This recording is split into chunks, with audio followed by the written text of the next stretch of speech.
Coming up, I'm going to share with you the simplest search ads campaign that you can set up and actually scale. Stay tuned. What is up, App Nation? It is your boy, Steve P. Young, founder of appmasters.com. And today, I want to share with you a simple Apple search ads campaign that you can set up to get going, to really learn the ins and outs of search ads. And then it's one of my favorite campaigns to scale. Now, before we get started, this campaign is perfect for beginners. This campaign is perfect for people who are having trouble finding the keywords that they should be targeting. So for example, if you have an app that doesn't get so much traffic for your main term, your main keyword, then this campaign is perfect for you as well.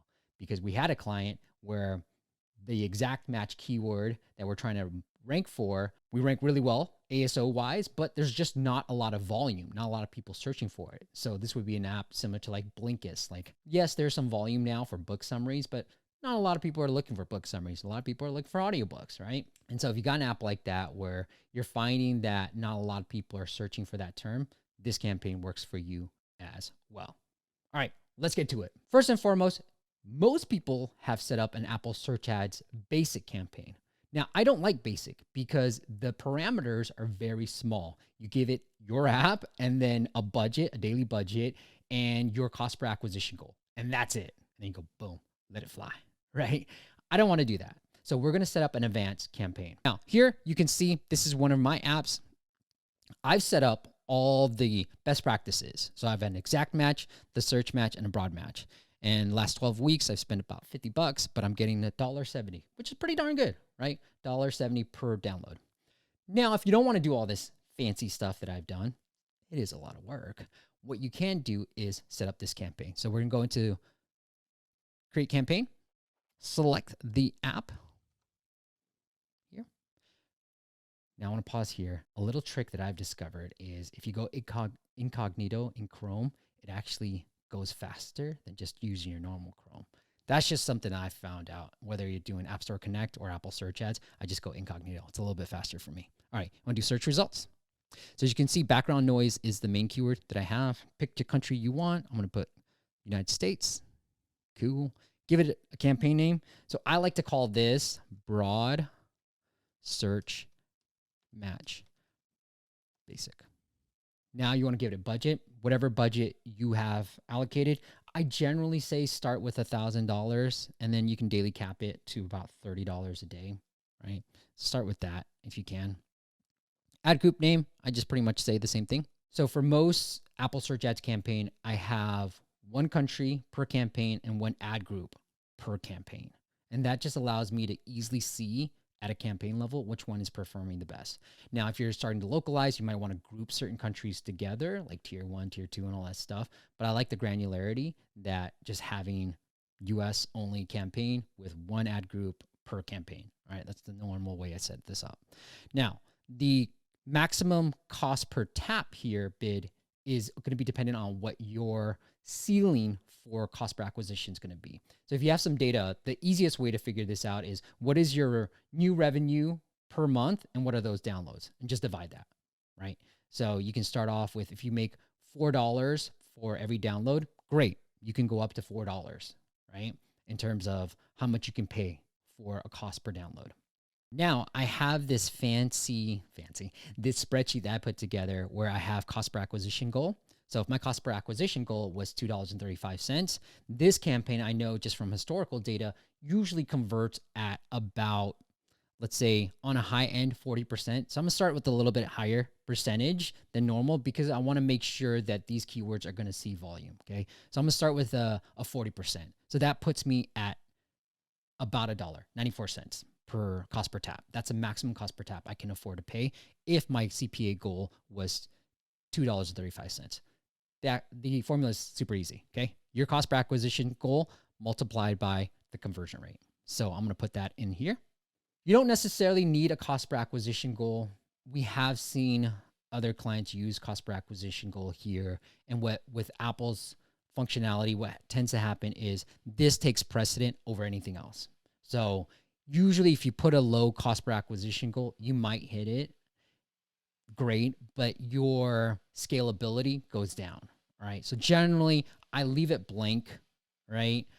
And I have tried there's a little trick out there where you can put a super high cost per tap bid, like $6, $10, even $30, and just put a really low cost per acquisition goal. And sometimes that works, but sometimes it doesn't work either. So just be careful with that. I personally just prefer to just leave it blank, okay? Which is what Apple recommends too. Now here's the trick. You want to leave search match on. That's very key. Generally, we turn it off if we have broad match campaign, but I'm going to leave it on, okay?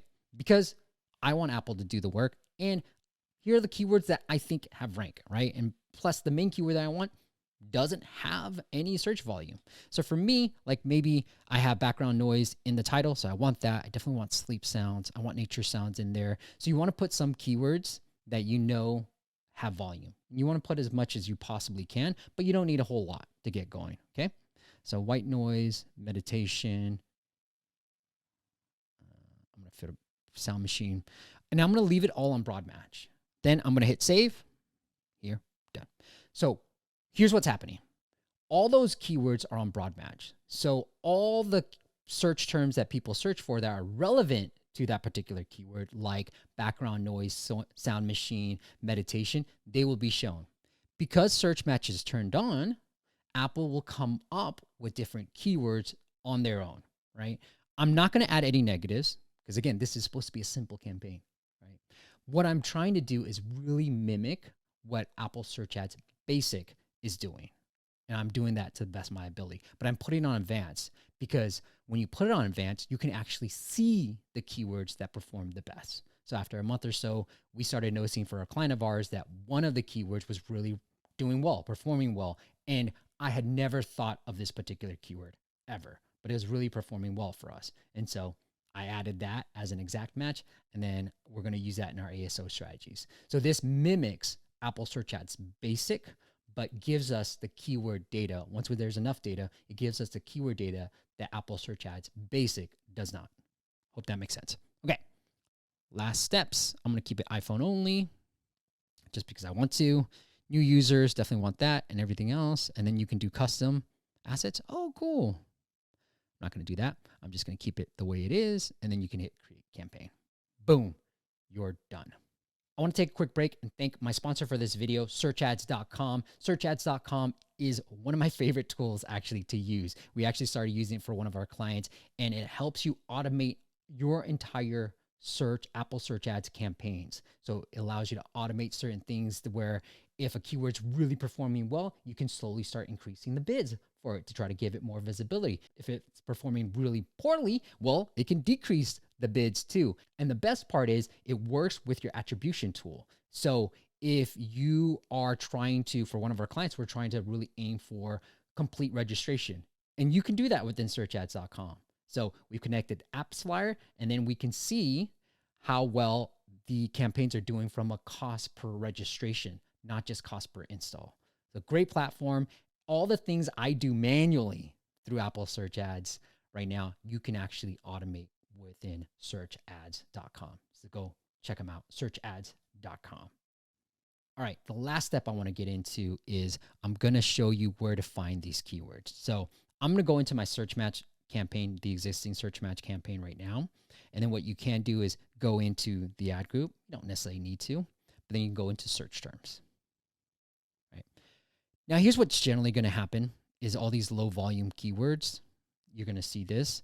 This is probably the wrong campaign, but the steps are the same. But once you have enough data and enough spend on your campaign, you'll actually see the actual search term that shows up. And so you can use that search term for your ASO. You can use that search term and add it back into the campaign. It allows you to see the more visibility than you would normally get with an Apple Search Ads Basic, which has no visibility whatsoever. So that's why I really like this campaign.